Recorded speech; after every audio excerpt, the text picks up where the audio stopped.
She was warm. Okay. Yeah, mine was warm. Okay, welcome everybody. I'd like to call to order today's meeting of the Board of Trustees of the Batavia Public Library District. And let's stand for the Pledge of Allegiance. I pledge allegiance to the flag of the United States of America and to the republic for which it stands, one nation, under God, indivisible, with liberty and justice for all. Okay. Can we have a roll call, please? Sure. McGuire Popick. Here. Blodgett. Here. Beachman. Here. Von Luden. Here. Jakubowski. Here. Sullivan. Here. Schuster. Here. Okay, we have a quorum.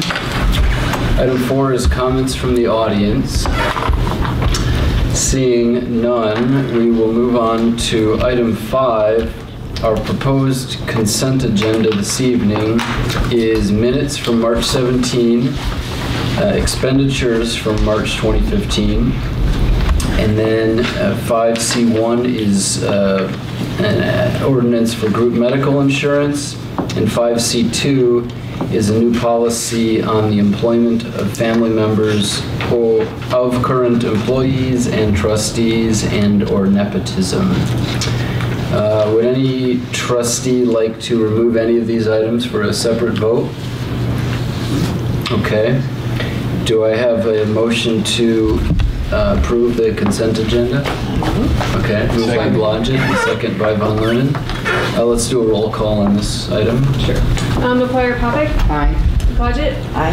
Beachman. Aye. Von Luden. Aye. Jakubowski. Aye. Sullivan. Aye. Schuster. Aye. Okay. Consent agenda is approved. Item 6 is our regular agenda for this evening. Do I hear a motion for that? A motion to approve the agenda. Okay, moved by Schuster. Second. And second by McGuire Popick. All in favor? Aye. All opposed? Okay, agenda is approved. Item 7 is financial reports. Joy, welcome. Okay, thank you. Board reports are there. If you have any questions, I will answer them at this time.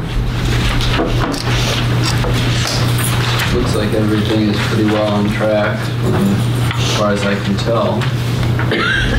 Any questions for Joy? Okay, thank you very much. All right. Item 8 is tonight's President's Report. I have a couple things.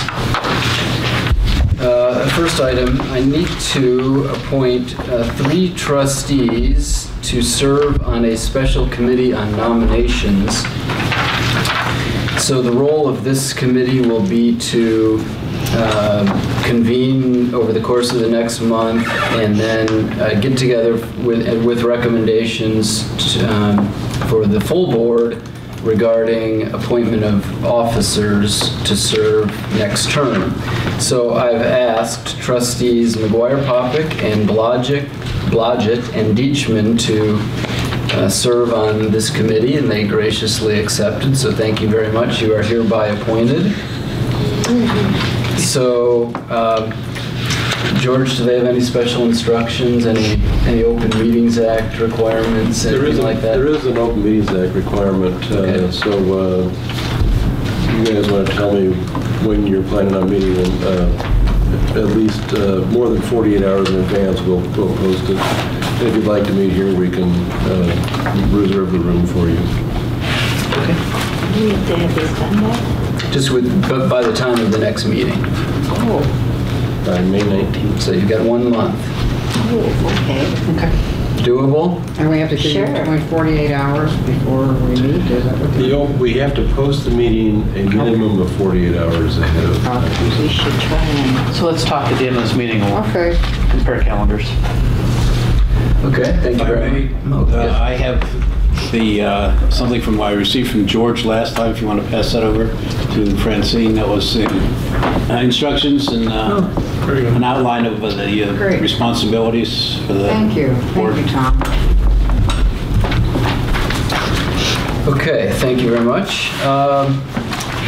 Next item that I wanted to report, I noticed today I receive a daily e-newsletter called Kane County Connects, and one of the things in today's e-newsletter talked about property taxes and where your share of property taxes go, and I found it interesting that at least for Kane County in 2014, public libraries in our county received 3.1% of the overall property tax revenue generated by property owners here in Kane County, whereas schools garnered 69% of total property tax. So it's good to know that we can provide such a good service to our community here at such a relatively minimal impact on the taxpayer. So I just wanted to pass along that little bit of good news. Next, I did attend on Sunday an event honoring our newest library leader, who is Susan Russo. Really nice event. I want to thank the staff who helped put that together, and Maureen as well, who did a fine job with that presentation. The video that was created showing some of the highlights of former board president Russo's tenure here at this library was really neat, and I'm sure it took a good bit of research. So our librarian skills were put to the test on that one, but nice job everyone overall. And then my final item for this evening is I want to thank Maureen Jakubowski for her years of service to this board. Tonight will be Maureen's final meeting, since she won't be able to be with us next month at the last meeting of her term. So Maureen, thank you very much. We appreciate what you do for us here. And if you'd like to say anything, feel I don't have free. anything prepared.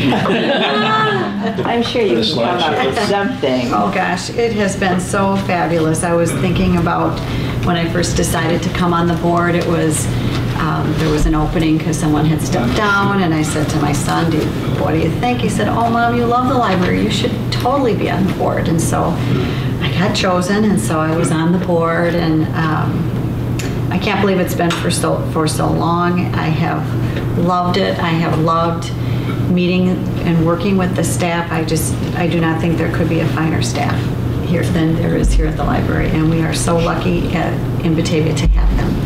So thank you to you for allowing me to be part of the library.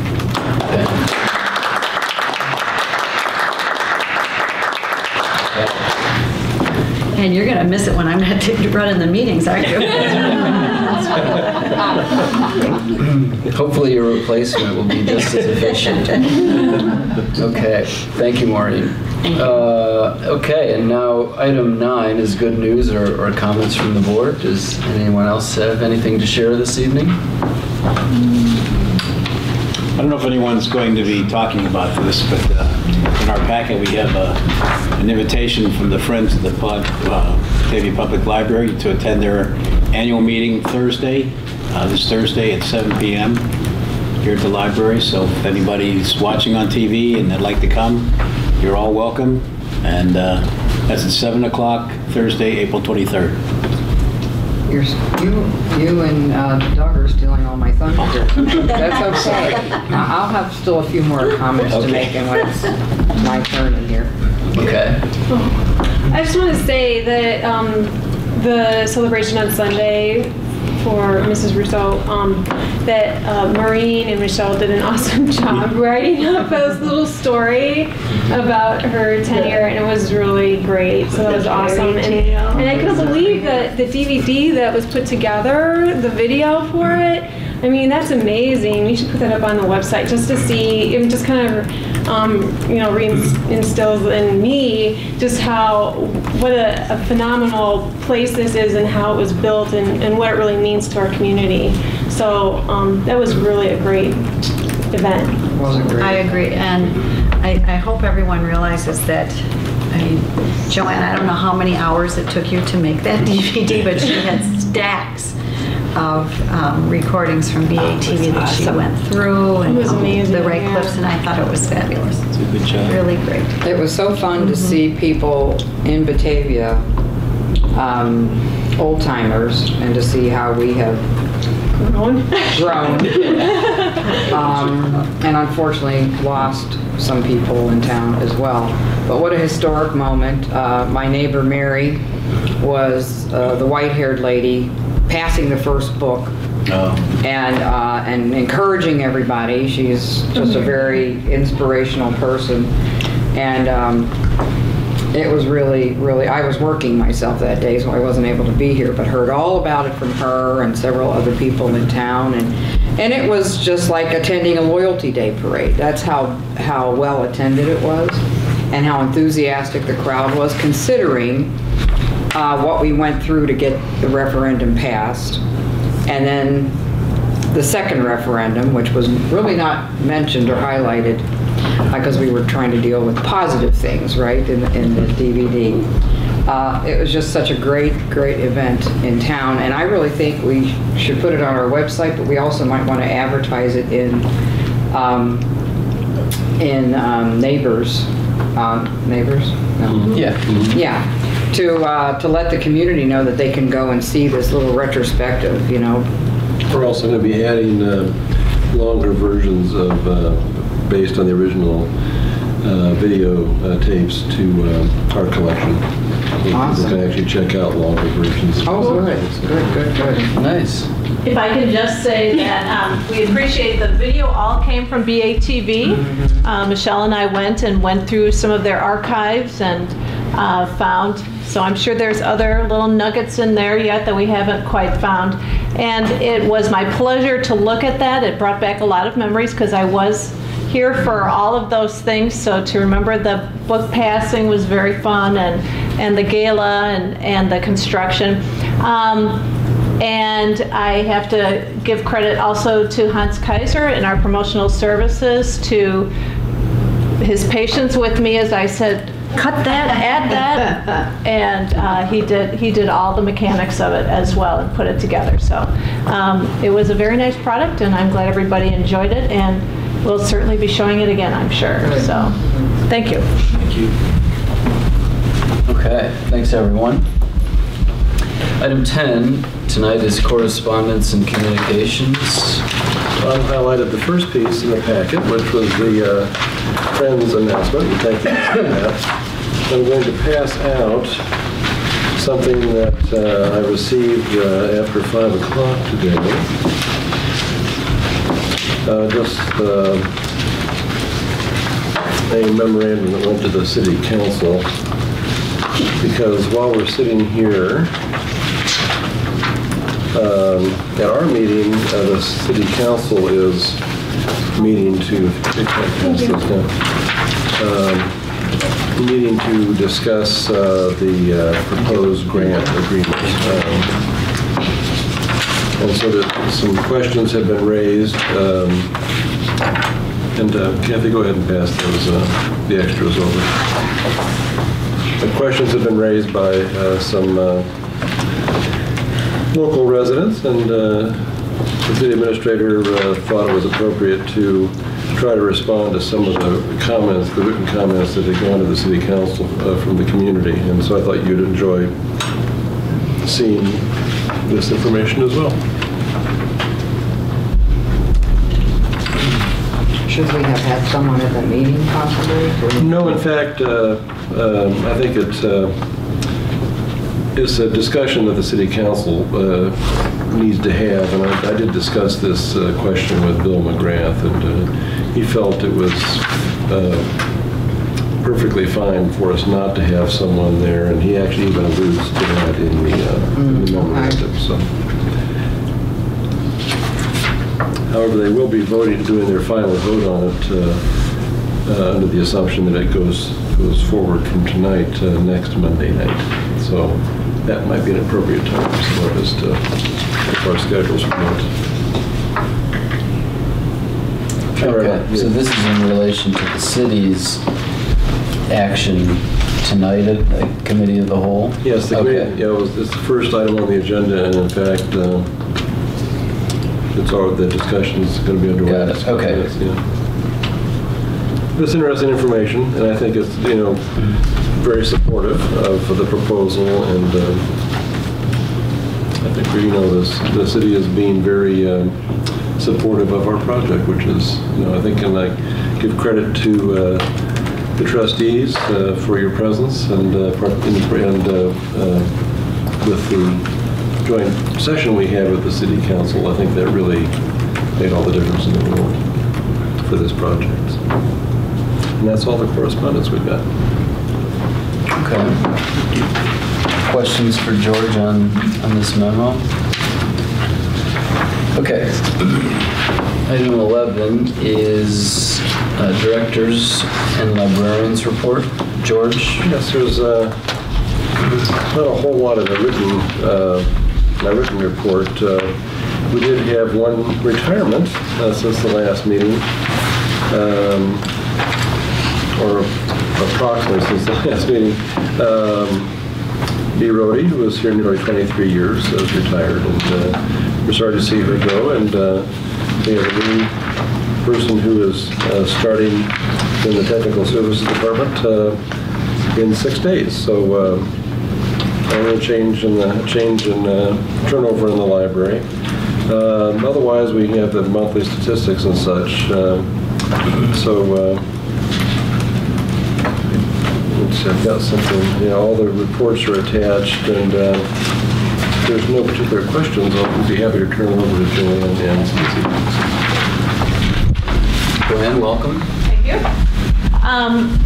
Just in my report, you notice we are purchasing our per capita items, and several, once they arrive and are in the collection, patrons will notice many new items, including additional nonfiction DVDs and a nice little spike into our graphic novel collection. So there'll be collection items as well as some new manipulatives and games.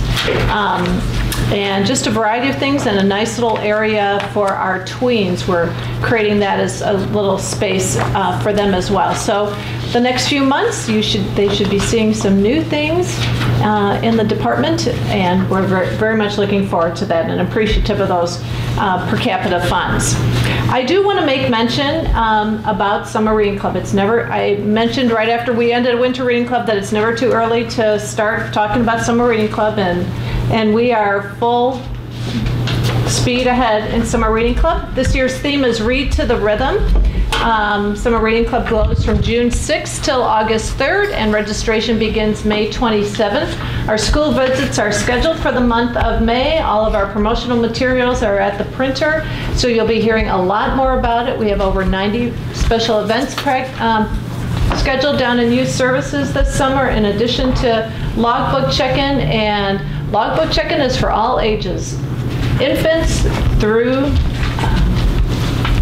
seniors, because you can come up in adult services. So we hope everybody participates and have a great summer. And just thought I'd put that little tidbit and little idea in your mind to start thinking summer reading. Thank you. Okay, thank you. I should mention that the shelving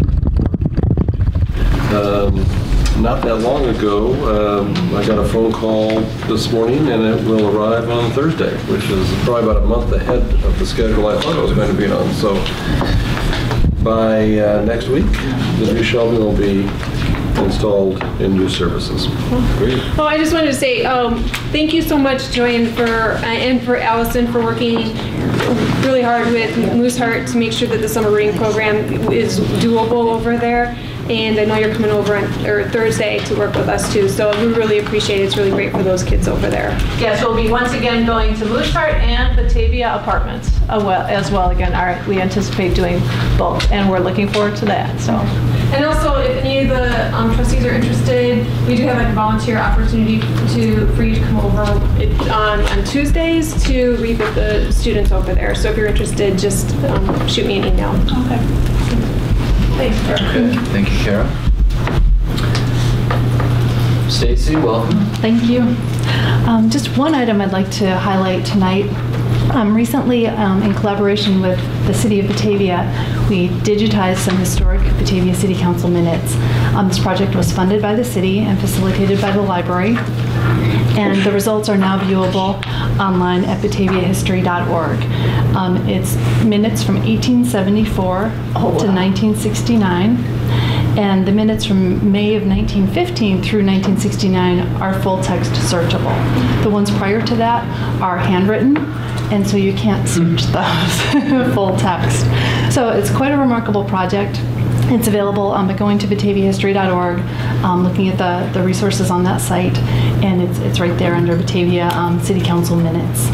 So we're delighted to have this collaborative project with the city and to make this information available to not only the residents of Batavia, but since it's on the internet, to people anywhere who might want to research the history of the city. I'd like to add to that since the Batavia History site was launched a few years ago, initially a collaboration between the Historical Society and Depot Museum and the library,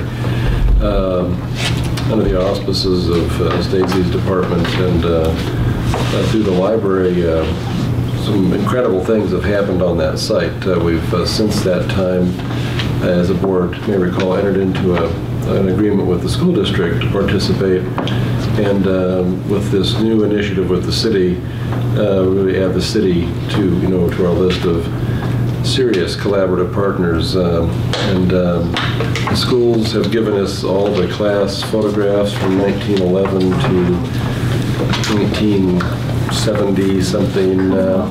So those are all on that site. We have several things that we've produced here at the library. We have a link to photographs on our Flickr account. If you haven't been to bataviahistory.org lately, I think you'll enjoy some of the things you're finding, so I want to applaud. Some of the content, we had someone within the last month or so who was looking for some class photos from the period between World War I and World War II, when there was not a Batavia High School yearbook published. However, with the senior class photographs, we were able to find a photograph of the person that they were looking for just by pointing them toward the website, got them set up on a computer, and we were able to find the information that way. So that's something that we couldn't have done even as recently as 3 years ago. So with this wonderful collaboration in the community, it's opening doors for people. I just would like to make a comment. Several years ago, we had a community think tank meeting sponsored by the Chamber of Commerce called Ignite. And in that, George, you were brand new to the community pretty much at that point. And we talked about, one of the things we talked about was a need for better collaboration between various entities in the city of Batavia on a number of different fronts, and this certainly was one of them, was to create on, with the internet, to be able to provide this kind of information and other information that would be so much more readily available to multiple entities. And so I view this, I'm hoping, just as a kind of a start, or a continuation of the start, let's put it that way, and that we will be able to service the community even better and bring forth additional records and ideas and things like that to work together on other projects. Okay.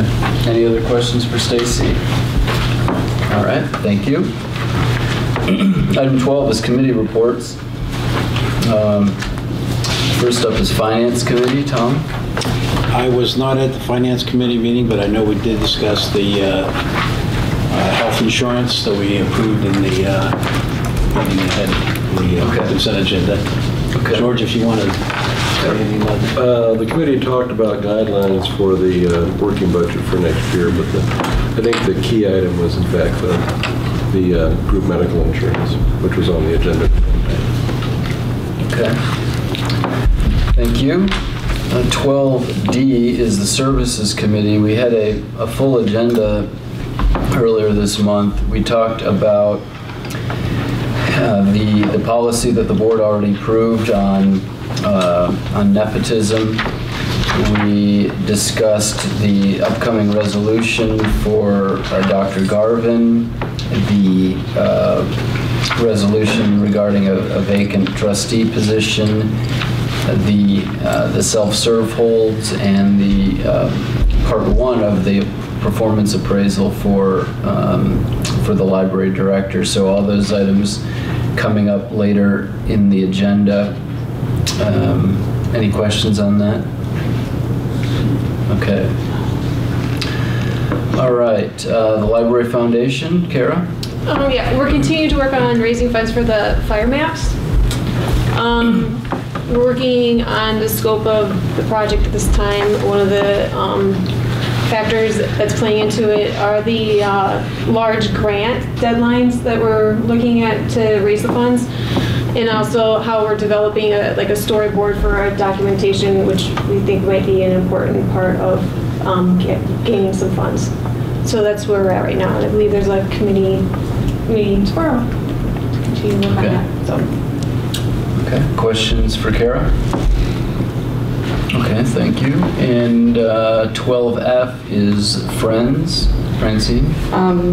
As Tom mentioned, April 23rd is the Friends' annual meeting, and they're trying to encourage more attendance at the meeting, and to try to, I think in the long run, to try to get more volunteers and things like that, and more people involved in the workings of the library. And so they have hired a guest performer, and they promise that the meeting is going to be very short, so the annual meeting itself. And I certainly do encourage everyone here, if you're not already a member of Friends, it's a pretty inexpensive thing to join and to show your support. And then also, if you have available, usually the first Saturdays of the month or when they do their book sale. So if you have some availability, they're willing to train you. I myself have volunteered for May, and I'm looking forward to the training to participate in the sale.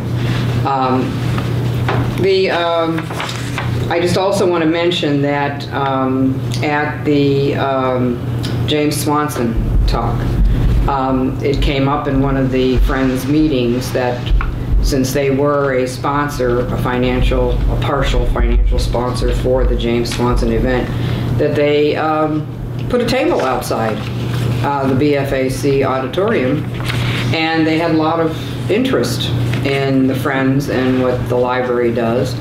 And so I think the community greatly appreciates what our library is doing to add culture, so to speak. And so they did have they got 5 new members. And it was just by putting out a table and making an announcement and having people there to talk. It's 5 new members we didn't have before, so it's a big plus. And and again, the program for Susan Russo was absolutely awesome. I mean, the woman was just an incredible dynamo. And talk about a time to be the board director. I mean, just everything, so many things going on at that time, and she handled it with such finesse. And I told her she hasn't aged a bit, despite all of that. But anyway, it was a wonderful program, and I can't wait, to have the community be able to see the footage of the DVD. I think there'll be a lot of renewed support, especially since with the news on getting out there about our reconstruction project and stuff like that. Just a little reminder to people that the library has been around now for a while, and it's time for us to make some improvements and to reinforce that the people really value the library. So I think I've talked enough. Thank you. Okay, thank you. Any questions for Francine? Okay, 12G is Link. George, anything to report there? I missed the April meeting due to a conflict in schedules, but I know that the Link budget for next year was approved, and the beginning stages of the Link, the consortium manager's evaluation began. So those are the 2 highlights from that meeting. Okay. Thank you. Questions for George? All right, 12H is BATV. Kara, anything to report there? Let's see, I'm on 2 different committees, and one of them is we're clarifying the roles on the board and also the people that are employed there. So that's one of them, and the other one was with the marketing. We're just trying to get the word out that we're still very viable in the community and that we provide an important service for the community by going to government meetings and whatnot, and that's really important. I think that was pretty obvious with the last school board election, that we provided a lot of footage for that. Also, please try to catch the newest production from the connection with the high school after the bell. There's lots of good things there with the high school kids participating and trying their hand at some of the television stuff. So that's it. Okay. All right, questions for Kara? Okay. Item 13 is future agenda items. We have a memo here in our packet. Questions for George about this? The highlight next month is to qualify our newly elected trustees, organize the board through elections, and begin the next cycle. Indeed. Okay. Congratulations for getting re-elected. Yes, we never said congratulations to Andrew. Yeah, congratulations. And thank you, Tom, for coming back. We'll get to that. Hey, it works two ways. Okay. So item 14 is a resolution for the late Dr. Garvin. So Dr. Garvin was a former president of this board of trustees in the 1970s, and he passed away less than a month ago, I guess. So George has put together this resolution for our consideration here. Since no members of his family are present, I don't think we need to read it or undergo any further pomp and circumstance. But we'll certainly, with the board's approval, send this to Dr. Garvin's family with our condolences and our appreciation for his service to this organization. I make a motion that we accept resolution 2015-002, a resolution in memory of Patrick H. Garvin, DDS. Okay. Second by McGuire Popick. All in favor? Aye. Opposed? Okay, thank you. That resolution is approved. Next is item 15, a resolution declaring a vacancy and appointing a new library trustee. As you probably know, there were three openings. Three openings in the election that took place on April 7th, and only 2 people ran for those 3 slots. So those 2 were elected, and we have a vacancy to declare. So this resolution makes that declaration official. It also, with the board's consent, will reappoint Tom Von Lohnen to fill that vacancy. Even though Tom didn't run for election this time, he has graciously agreed to continue serving, and I know we all value his service here. So hopefully we can see fit to appoint him to that vacancy. Do I hear a motion on this item? So motion. Okay, moved by Blodgett. Second. And second by Jakubowski.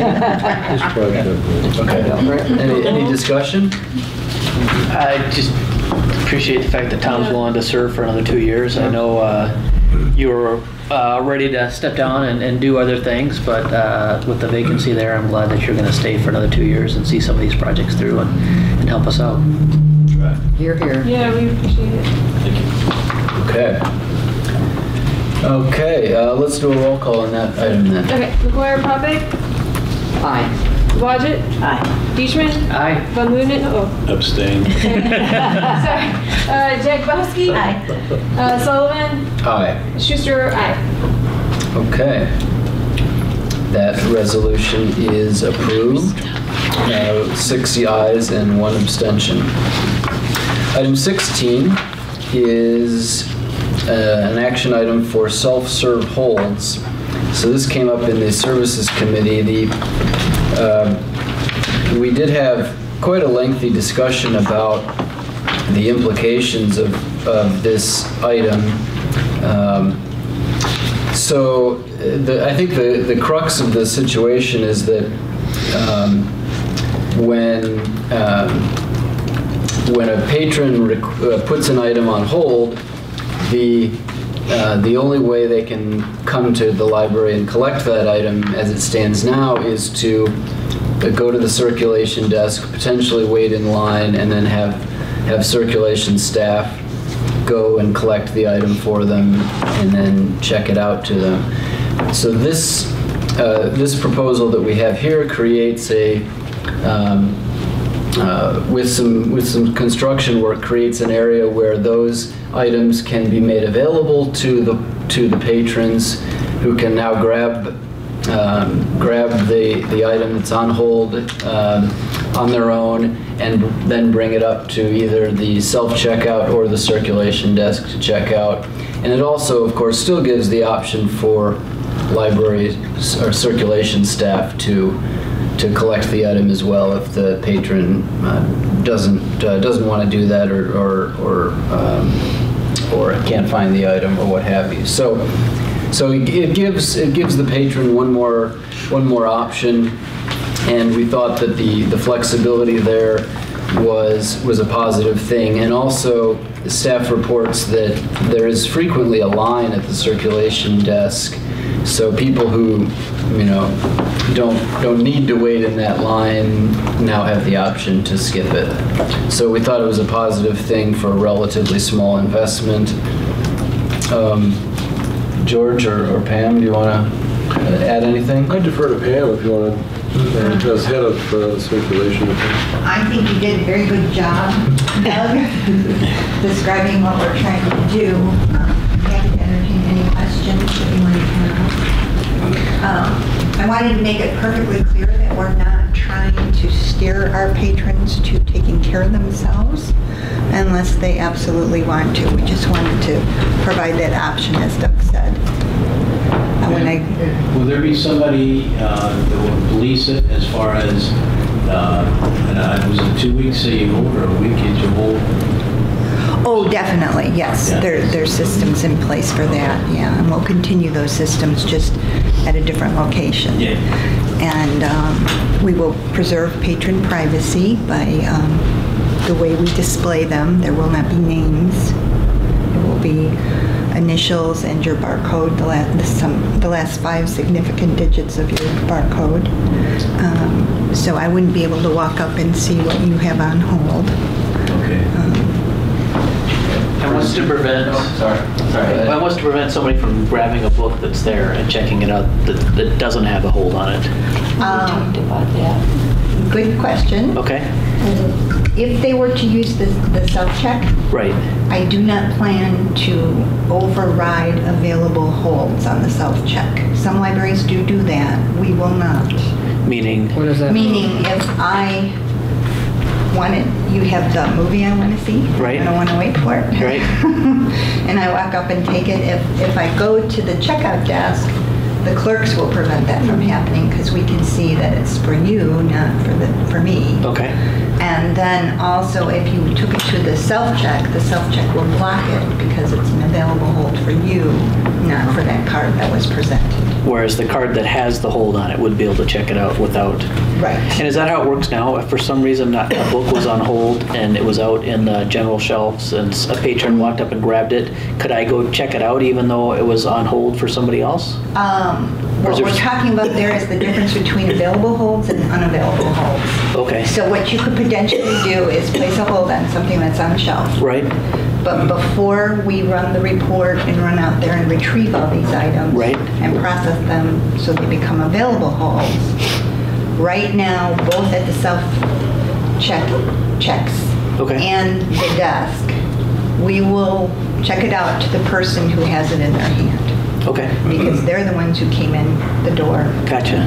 But once you actually pull it off the shelves and you put it in a special location, now you make put it it behind the available. shelf and you change the status of the book so Right. that nobody else could check it out by accident. Right. And that prevents 'Cause you've also been staff contacted. from grabbing the Right. wrong book and checking it out to somebody by accident. Correct. Okay.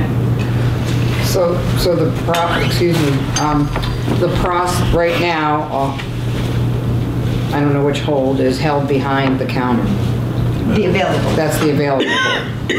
And so is that taking up valuable space back there to have the book back there? Or is it just a matter of client convenience of not waiting in line for it kind of thing? Let me chime in on that one. We do have a growing space concern because since we added the video games, we added there are now 3 sections to the right of the shelving that was originally in the building.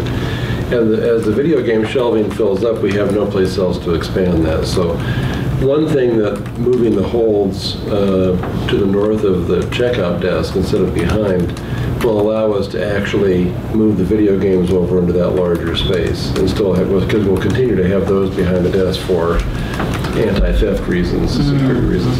However, to reiterate what Pam said, the initiative of self-service hold really is for patron convenience and to offer one more option. If someone just really doesn't want to, wait in line that day, and some 30% of our checkouts go through the self-check, but the ones that don't are because of holds to a certain extent, and so this will give them the option.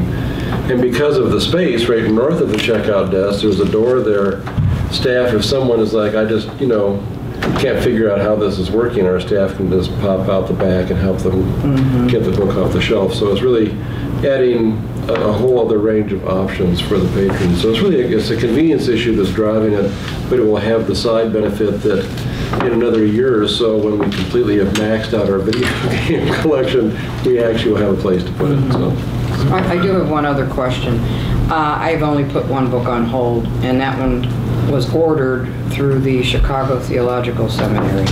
Will this also include books like that are borrowed from elsewhere? Outside of the consortium, no.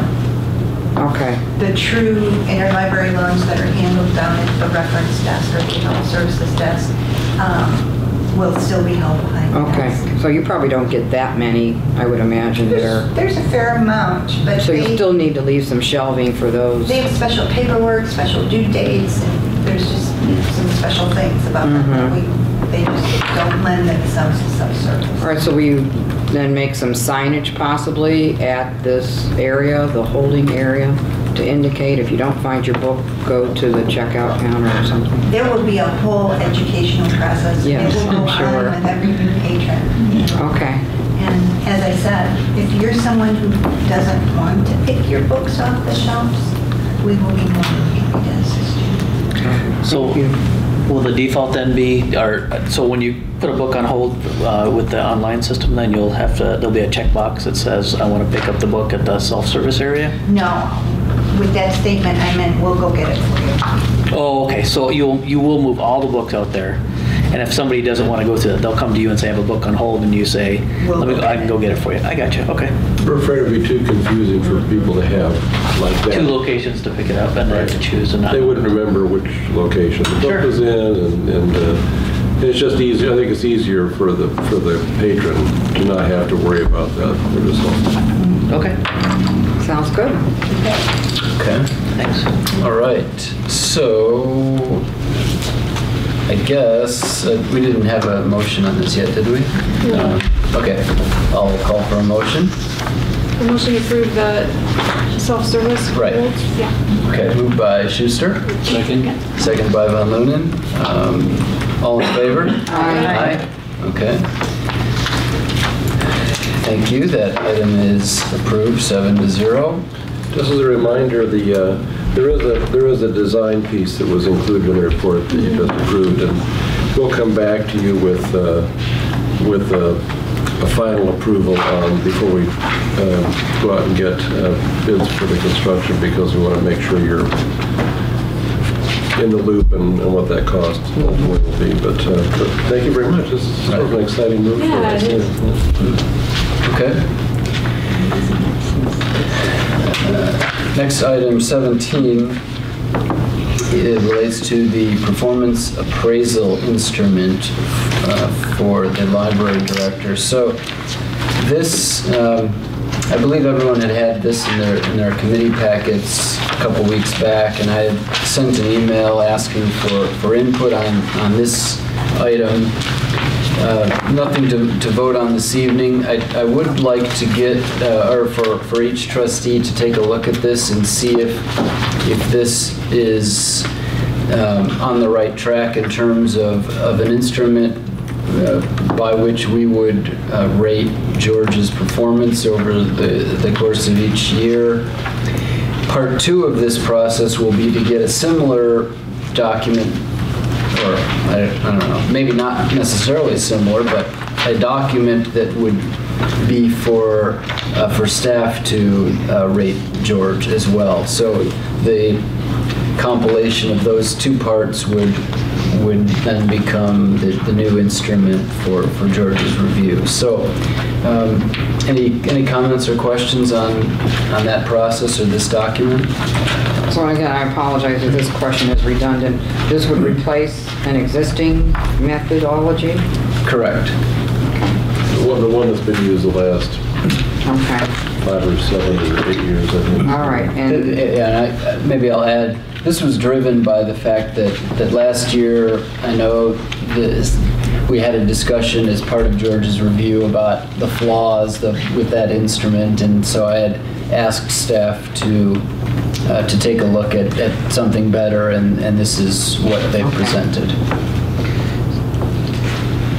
And is there a similar instrument that these guys, this organization offers that could be used for the rest of the staff? Like, do we want to? The people that developed this don't have that, but Leah, who's done the research on this, is preparing something to bring to the Services Committee in May, on May 7th. And rather than dump it all on the board at once, it's a lot better to focus on the board's piece and then the staff piece in 2 consecutive meetings. So. Okay. And for a numerical rating, the ESNU can easily be compiled as either 0 through 3 or 1 through 4 to create a numerical rating for the board. And actually, I was reminded that Maureen had asked me where this came from, and is this correct? It came from a library system in New York? Is that where we got this? Correct. Okay. Mid-Hudson Library System. They actually wrote some articles about this because they like it so much. and then Leah learned about this and contacted them, in fact, for additional information beyond what was in this article that you see that starts it off. So. is it proprietary to that organization? Do we have to pay a user fee for it or anything? No, they basically gave Leah her blessing to use this. Yeah, so the article piece is the front page. And then when she contacted them, that's where the actual instruments themselves came from, directly from the Mid-Hudson Library System. So she's, everything is above board, in that respect. Okay. It's nice of them. Yeah, Okay. very interesting. Okay. Okay, anything more on that? Okay. So, item 18 is next meetings and events.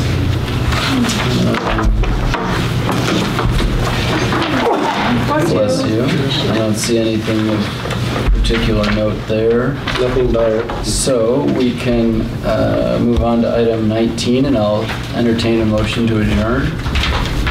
So moved. Moved by Blodgett. Second. Second by McGuire-Poppick. All in favor? Aye. We're adjourned. Thank you.